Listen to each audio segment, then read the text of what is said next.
All right, so one of the biggest questions I've got that seems to create a ton of confusion is what's the difference between casting the club, like a bad way, and throwing the club or casting it correctly? That's what we're going to talk about in this video because it's really simple to understand, but I understand that a lot of people have a lot of confusion about it. So the simplest answer is this. If you're casting the club, your hands aren't moving fast enough. That's it. If you go to the top and you just do this, that's a bad cast. That's throwing the club away, and there's zero power in this because you're going to come down like this.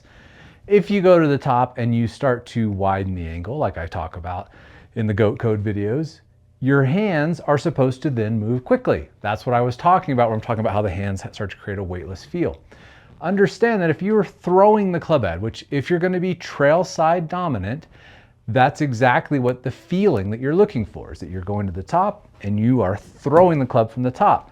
Instead of going to the top, down cocking, that's another release pattern, and then trying to get rid of the club really late. That works too. In fact, that's probably the most powerful way to release the club, but it also requires the most timing, and most golfers struggle with timing, obviously. So if you're going to go to like a huge down cock, you need a stronger grip, and then you got to learn how to release it properly. Most golfers don't know how to release the club at all. So that big down cock, while it's a really powerful way to hit the golf ball, not necessarily the best way to do it.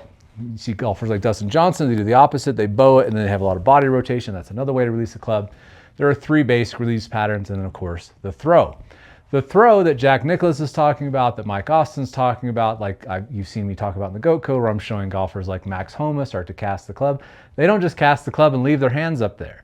They start to widen the angle so their hands can then move faster. That's the whole point of this. So if you don't understand a cast versus a throw is I'm throwing this and letting my hands move with it instead of doing this and then trying to come through with my body.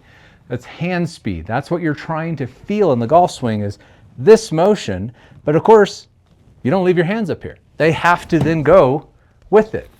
Another question I see all the time, or seen a lot recently, is, well, I'm looking at Tour Pros videos and I can't see that they're casting it. First of all, you can't see it. I've said this a million times. If you look, unless somebody's doing it really exaggerated, like Max Homa was in that video I posted where Tiger was commenting on how he loves that cast at the top, that's a wedge shot. He's doing that for control. So yeah, he's going to widen a little bit more, get the club back out in front of him, control the loft through the hitting area versus trying to dynamically control it. You get a nice wide, shallow bottom of your swing when you cast the club, but that's a wedge shot. You're going to see that a lot more visibly.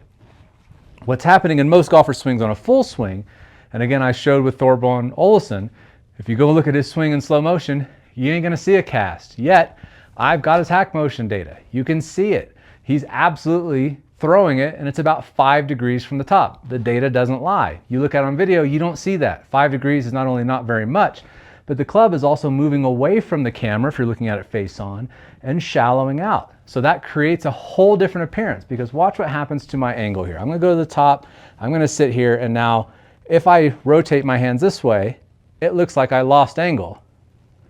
My wrist cock is exactly the same, but because I've shallowed out the club, the angle to you looks different, which is why you can't rely on video, which is why we use data tools like the hack motion.